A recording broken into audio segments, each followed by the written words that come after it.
Donc ce van, comme vous pouvez le voir, a un sol complètement merdique et du coup, je vais vous montrer très rapidement dans cette vidéo ce que j'ai choisi d'installer. J'ai fait une autre vidéo où j'explique pourquoi je choisis de ne pas isoler le sol. Vous pouvez aller la voir si vous voulez aller sur ma chaîne.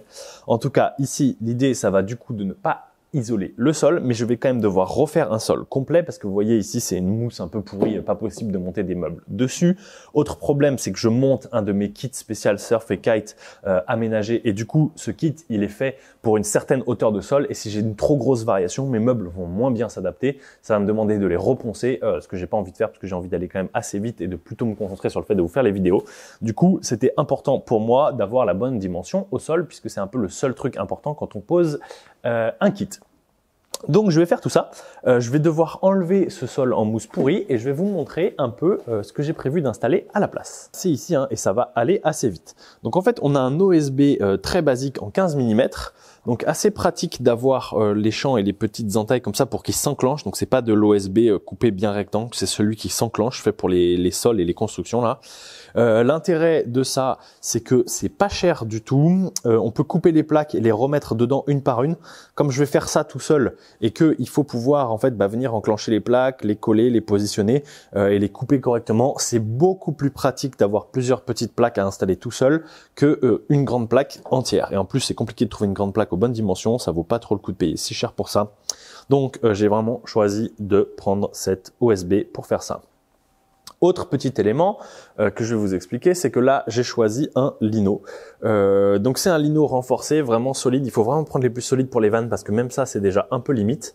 Et en fait, l'intérêt de ce lino, c'est que déjà d'une seule feuille, donc d'un seul rouleau comme ça, je vais pouvoir tout poser à l'intérieur.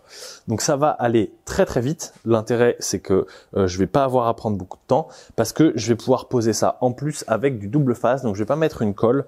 L'intérêt du double face comme ça, c'est qu'on en met des grandes bandes et qu'on a juste à venir dérouler le lino dessus et qu'ensuite ce lino, tout simplement, il sera collé directement sur le sol et il faudra venir avec un cutter, prendre son temps sans tout déchirer, venir découper à la bonne forme.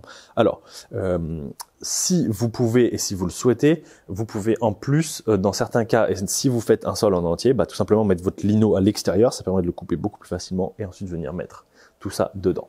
Donc, ces planches, autre gros intérêt d'avoir des petites planches en OSB comme ça, c'est que moi, je vais utiliser en fait cet élément pour recopier la forme du sol directement sur les planches. Donc là, je vais gagner un temps fou. Mais si jamais vous avez rien au sol, l'intérêt, encore une fois, d'avoir des petites planches comme ça, c'est que vous allez pouvoir, une par une, les planches, recopier les formes et ça va être beaucoup plus facile de faire ça que si vous aviez une seule grande planche à recopier, ce qui va être très compliqué. Vous seriez obligé de la couper en deux, de faire des faces entières, de pas faire trop d'erreurs parce que sinon elles vont mal se caler.